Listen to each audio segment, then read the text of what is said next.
देखिए 2.2 क्या बोल रहा है, सर पढ़ा जाए।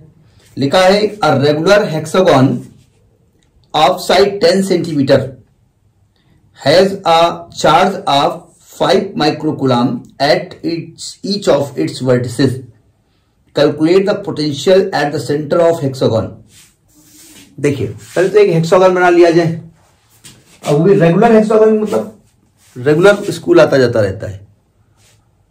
हाँ, अब उसको बनाने के लिए भाई तो हमारे डायग्राम से बंदा बनाते हैं। एक साइड ये हो गई। हेक्सागन में हर एक साइड के बीच एंगल कितना होता है, हमें कोई मेजर नहीं करना है यहां पर। हाँ नहीं, कितना होता है एंगल है?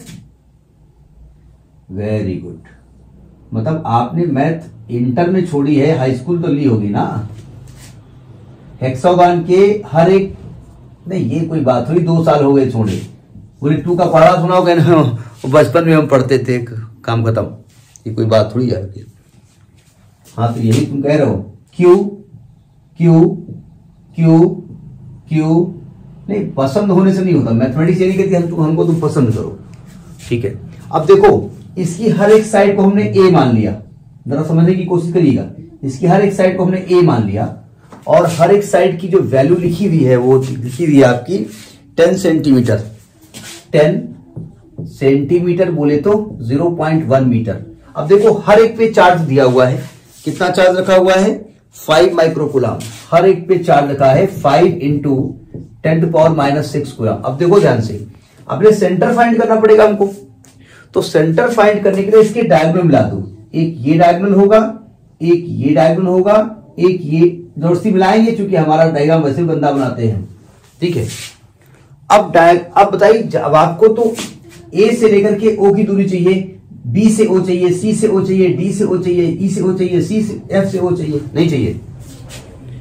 अब जरा समझिएगा, हेक्सागन का हर एक एंगल 120 डिग्री का होता है। नहीं मालूम? नहीं मालूम ना? सुनो ध्यान से, थोड़ा चलते हैं बचपन में थोड़ा सा। किसी भी ट्रायंगल में तीनों एंगल का सम कितना होता है? 90 बता रहे हो, कितना होता है? 180 होता है ना। इसमें कितनी साइड होती है? 3। इसको हम चाहे तो 3 - 2 इंटू 180 लिख सकते हैं। अच्छा, अगर 4 साइड हो क्वाड्रिलेटरल तो चारों एंगल का सम कितना होता है? 360। इसको 4 - 2 इंटू 180 लिख सकते हैं। यानी किसी इसमें हम कुछ और समझाना चाहते हैं, ठीक है। यानी किसी भी क्लोज फिगर में अगर 3 साइड है तो उनके तीनों एंगल का सम होता है 3 - 2 इंटू 180। 4 साइड है तो 4 - 2 इंटू 180 और n साइड है तो n - 2 इंटू 180, ठीक है। और इसमें कितनी साइड है? 6। तो इसके सभी एंगल का सम कितना होगा? 6 - 2 इंटू 180। सम पकड़ में आई बात? ये सभी एंगल का सम दिया हुआ है। अच्छा, अगर रेगुलर है तो तीनों एंगल सेम होंगे ना। तो अगर मैं इसको 3 से डिवाइड कर दूं तो हर एक एंगल निकल आएगा। तो कितना निकलेगा? 3 × 18 60 आएगा ना। इसको अगर निकालना है तो 4 से डिवाइड कर दे, तो 4 - 2 2 और 4 को काटोगे तो ये आएगा आपका 45, यानी हर एक एंगल 90 डिग्री आएगा ना। तो इसमें 6 से डिवाइड, इसमें 6 से कर दे, तो इसमें 6 एंगल है। तो 6 × 18 30 और 6 - 2 4 इंटू 30, हर एक एंगल 120 डिग्री का होगा। पकड़ में आई बात? अब देखो ध्यान से, ये पूरा एंगल 120 का है तो ये 60 हो जाएगा। तो हर एक एंगल 60 का है ना। अब देखो ध्यान से, ये 60 का है, ये 60 का है, तो ये भी 60 का हो जाएगा। यानी ट्रायंगल OAB में हर एक एंगल 60 का है, तो क्या ये इक्विलेटरल ट्रायंगल नहीं हुआ? तो इसकी हर साइड बराबर नहीं हो गई। तो अगर ये साइड A है तो ये भी साइड A, ये भी साइड A, ये भी साइड A, ये भी साइड A, ये भी साइड A, सब साइड A नहीं होंगी।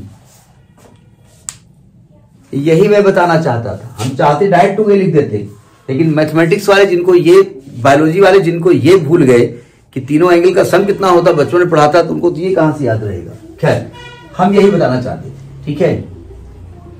अब देखो, चूंकि पोटेंशियल एट